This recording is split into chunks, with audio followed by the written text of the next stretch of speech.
is a podcast that explores our relationship with the natural world.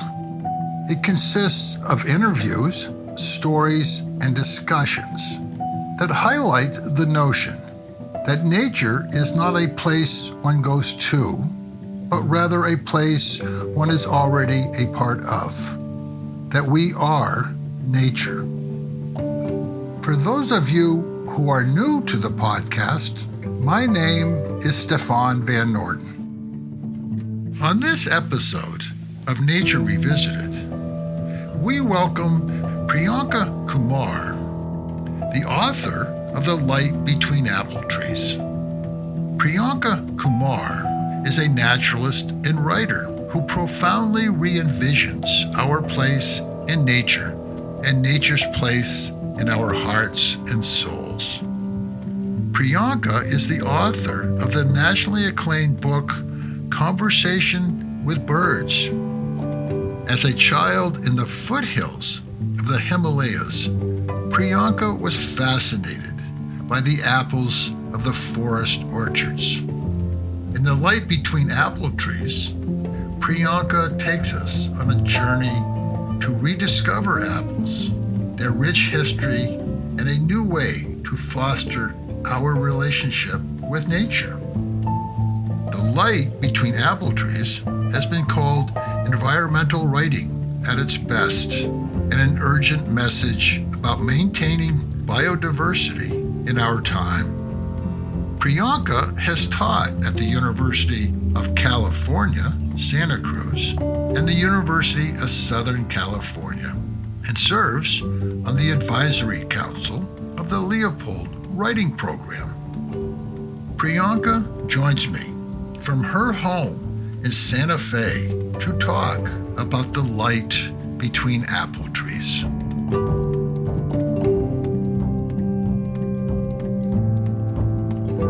Priyanka, welcome to Nature Revisited. It's a pleasure having you on the podcast. Thank you. It's a pleasure to be here. Let's start with what sparked you to start chasing your childhood memories of orchards and apples. During the pandemic, I upped my hiking and walking game. As a naturalist, I already hike a lot, but I started to discover parts of the greater city and forest that I hadn't explored before. During one of these hikes, I stumbled into a private apple orchard.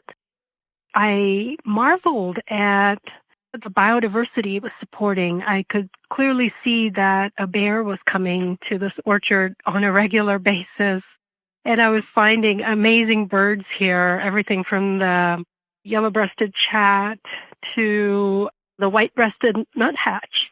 I became really interested in the power of a small scrap of nature being able to sustain wild creatures. And so I started researching other such scraps of nature and developed this concept of the microwild. Pretty soon I was researching microwilds all across the country, stumbling upon not just interesting birds and mammals, but also feral apple trees.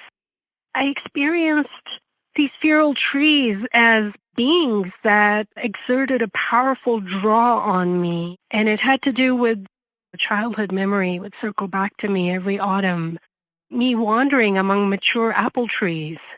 So while this book is an exploration of how feral apple trees and old historic apple trees can lead us back to the wild, it also became an exploration of what this memory was and why it kept calling out to me over the years.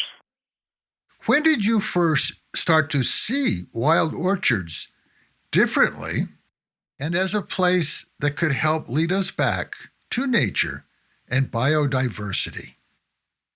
So I essentially, over the course of researching this book, developed the concept of the microwild, these scraps and pockets of nature that exist perhaps closer than we might imagine. These are not forests, but they're sometimes undeveloped strips of private land. Sometimes they're public land they're large enough to support biodiversity. I started thinking about how I, as a naturalist, have access to national forests and wilderness areas.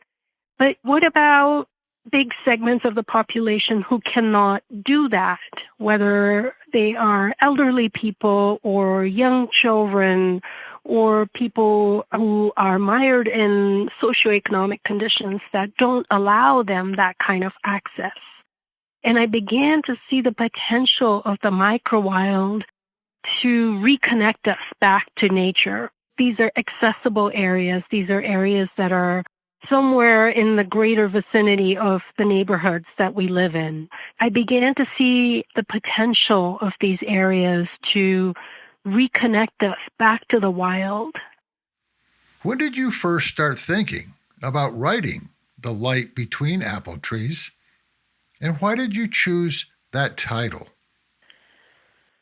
So early on, while researching the book, I heard about one of the oldest apple orchards in the area that I live in. I really was quite excited to go see this orchard, but it turns out that it's on Bureau of Land Management land, and so I needed access to get in there. And I finally connected with the right people who could open the locks for me. So one fine fall morning, I was there, and it was actually raining, which is unusual in New Mexico. And the place was really weedy with a lot of undergrowth. So we were bushwhacking through all these weeds on this rainy fall morning. And the place is notorious for its 6-foot, 7-foot long rattlesnakes. So it was very interesting to go through the fields and make our way to this glorious line of apple trees, which were heavy with fruit. I had neglected to bring water with me, so I just reached up and got a wonderful apple, which may have been a Wolf River variety. I looked up and saw this magnificent line of basalt hills, ancient hills before me. And so just standing between these apple trees with these sunbeams caressing me, eating an apple fresh off the tree and experiencing the rich history and geology of the area, I felt very much at home. It brought me back to my childhood. I felt like this is a scene that I was quite familiar with. And so I feel like I experienced once again the light between apple trees. Then and there, I decided to call the book that. I think that was the beginning of seriously writing it too. Can you share some of the apple's origin story and why the wild apple is in such decline? The origin story of the apple is actually really complicated. It's far more complicated than we ever imagined. In the course of the book, I take the reader through a wild scientific roller coaster to get at how our notion of what the apple is and how it came to be has changed over time. We know that apples, or something resembling apples, wild apples, were growing along the flanks of the Tian Shan Mountains in Kazakhstan. Scientists have long believed that these wild apples, and this is the wild Kazakh apple, the scientific name is Malus sieversii, is the ancestor of the cultivar apple, which is called Malus domestica. That's the domesticated apple that we eat today. This was a simple story that we believed for some time, although there were some naysayers, like the German scientist Moritz Borkhausen. He was actually the first scientist to give us a positive definition of what an apple is. So in 1803, Borkhausen not only positively defines the apple, but he drops the bomb. He says, what if the wild European crabapple also has something to do with the ancestry of the apple? And back then, this was pretty blasphemous in scientific circles. And interestingly, in the last 20 years, genetic science has opened yet another door for us to have a more nuanced understanding of how the apple actually traveled both east to China from Central Asia, but also west to Europe and eventually to America. And how, yes, indeed, the wild European crabapple was an important character in the story of the apples. So it turns out the apple is this amazing world traveler, and its ancestry is a lot more complicated than we had previously imagined. I think the next part of your question has to do with the decline of some of these older varieties and wilder varieties. Part of that decline certainly has to do with habitat loss.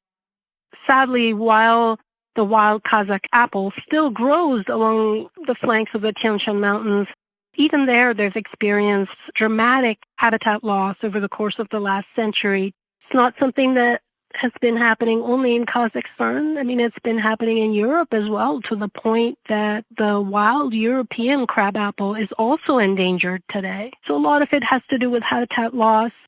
In America, it also has to do with industrialization.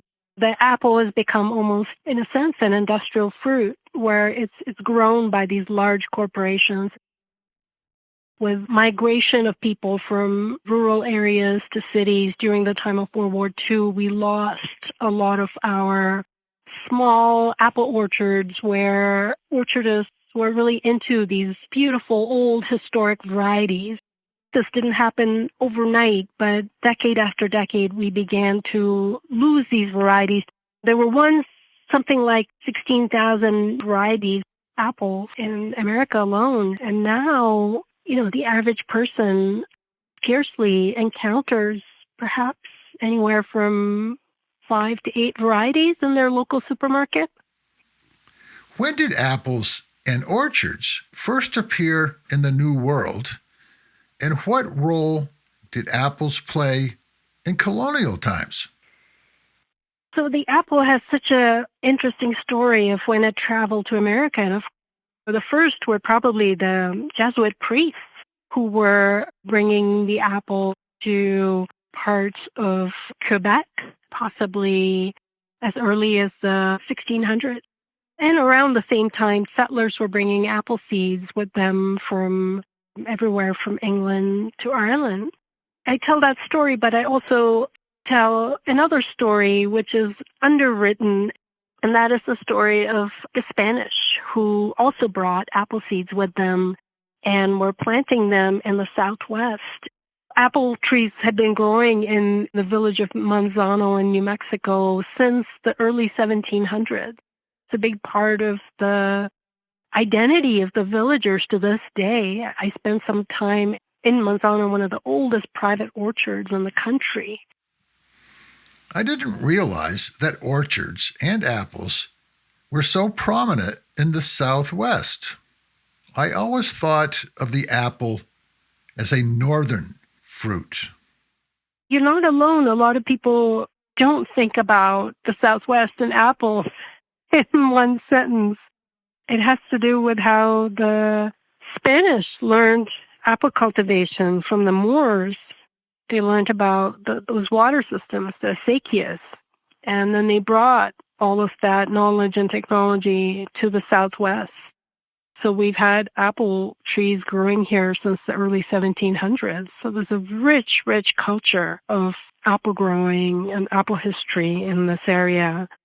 A lot of people don't know about that. So I thought it would be amazing to unearth some of those stories and tell them. This country has a storied apple history. I feel like Americans had a serious love affair with apples. Settlers were planting their seeds even before they started to construct their one-room dwellings. It was very important to have this fruit. Interestingly, it wasn't a fruit that you ate back then. Rather, you drank it. Cider was so important because it was sometimes a cleaner thing to drink. It was better for your health than the brackish drinking water that was available.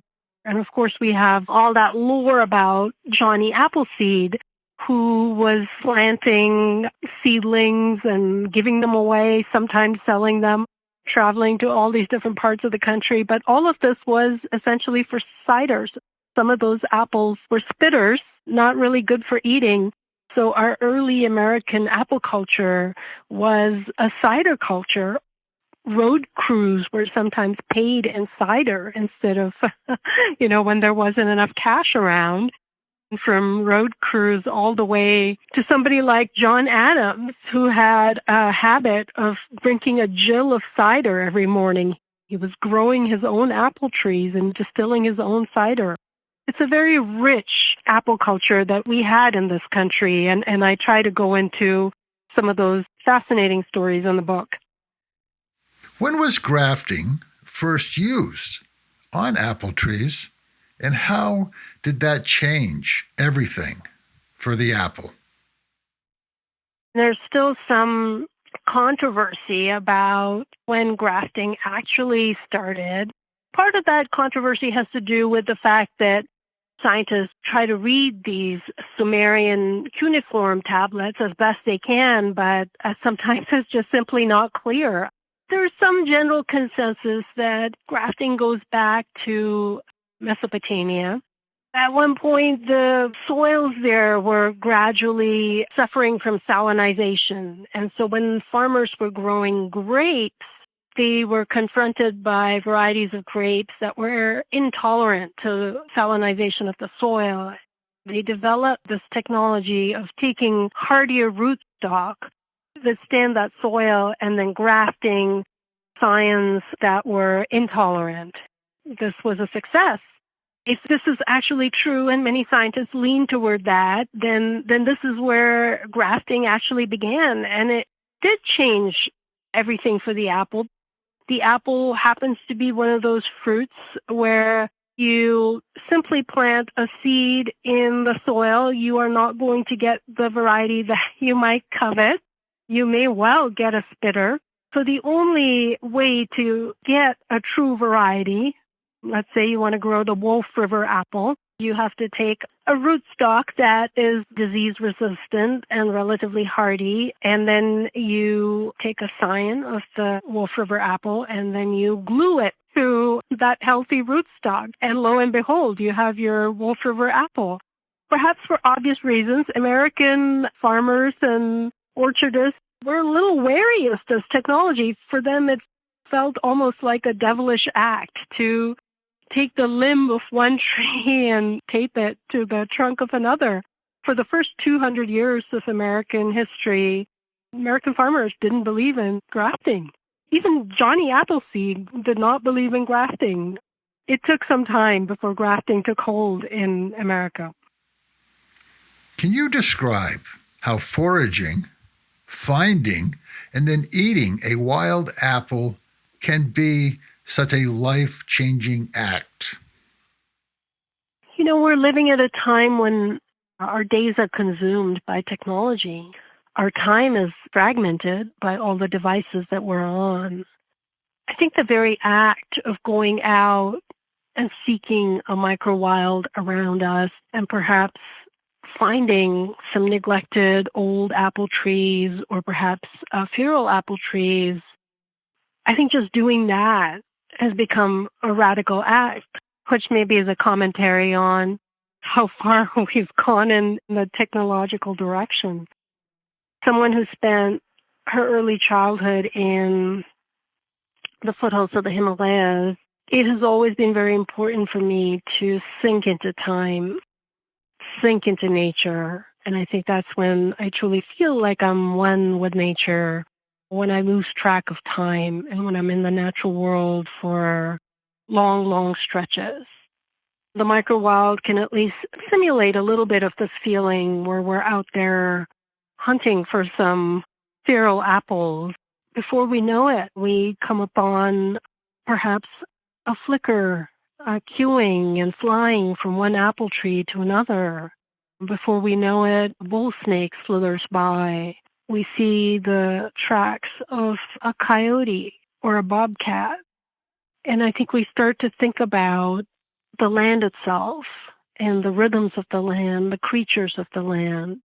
And I think that these are ways of thinking that we are unfortunately forgetting today. So I do think that being out in nature, to the extent that we can access nature, is a radical act. And just spending time getting to know the stories of the trees and the creatures who inhabit nature is a radical act. When we do it, it becomes something that I'm more and more deeply drawn to these stories. It pulls us in. We begin to see ourselves as creatures of this earth.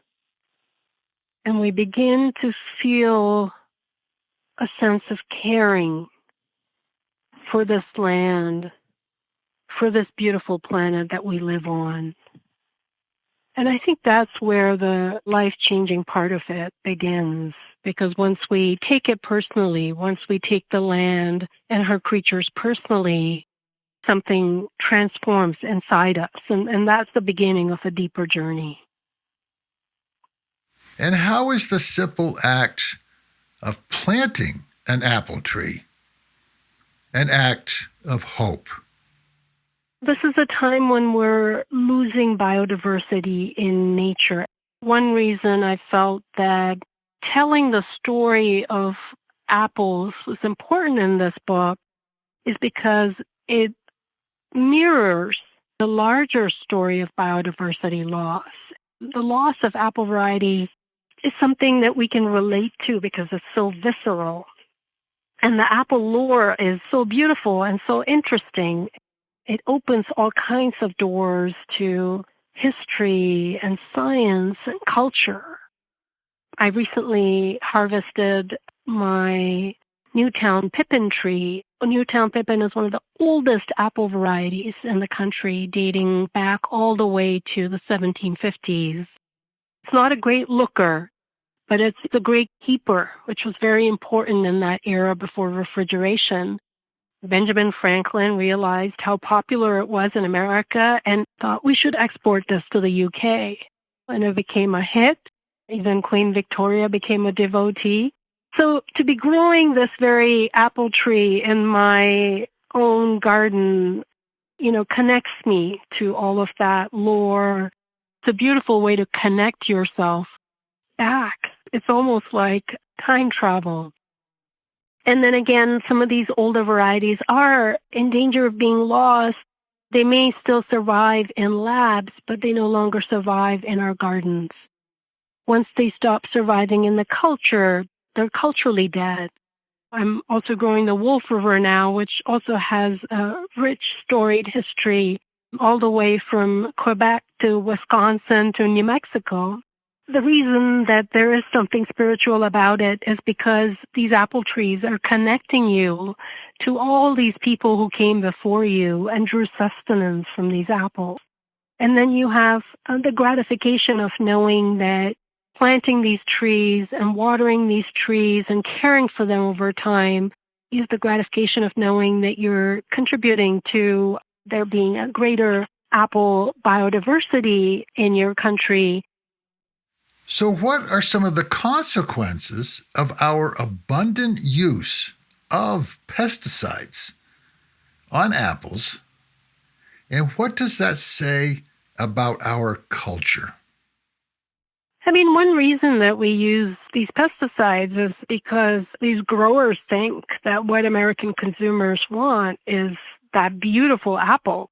That apple that it's big, round, and smooth.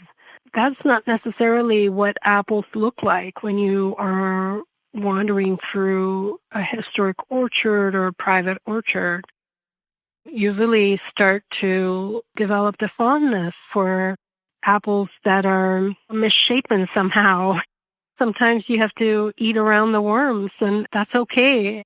I think some of the pesticides that are being used today in the more industrial apple orchards are actually so toxic that they are banned in Europe and have been banned for many years.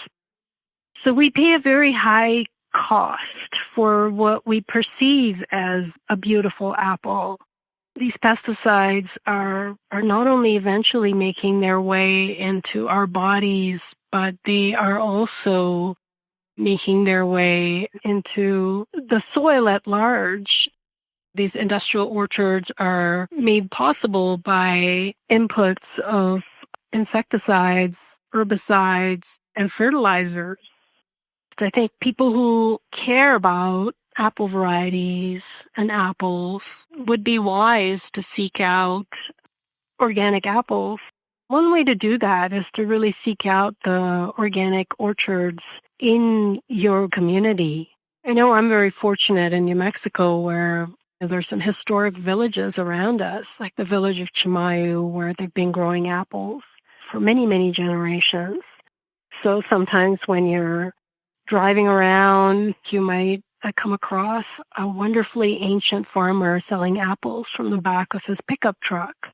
And you can go over and have a wonderful conversation. And it's a wonderful way to support the growers around you rather than buying supermarket apples that might be coming from the other side of the country or from Canada or New Zealand or what have you. How does apples speak to the need for a climate ethics that could regenerate both the earth and its people? I've long thought that we are not going to engage as a people in climate change, which is an existential crisis.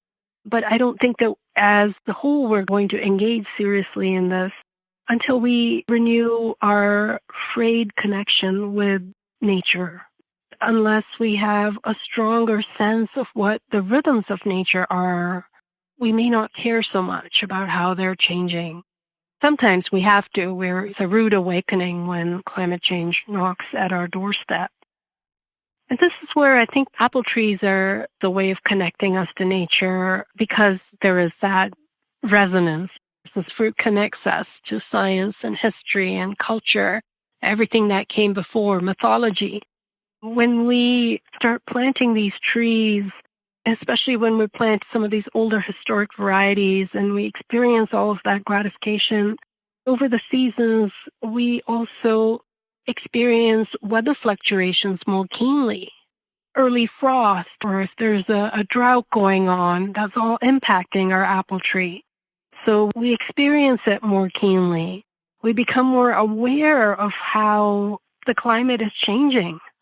And we become more aware that we can't possibly carry on with business as usual. We have to fundamentally change the way in which we live on this planet. I really do think that this tree has the potential to offer us a key and to deepen our engagement. Unless we have that realization at the deepest possible level, we as a people are not going to engage fully in this crisis.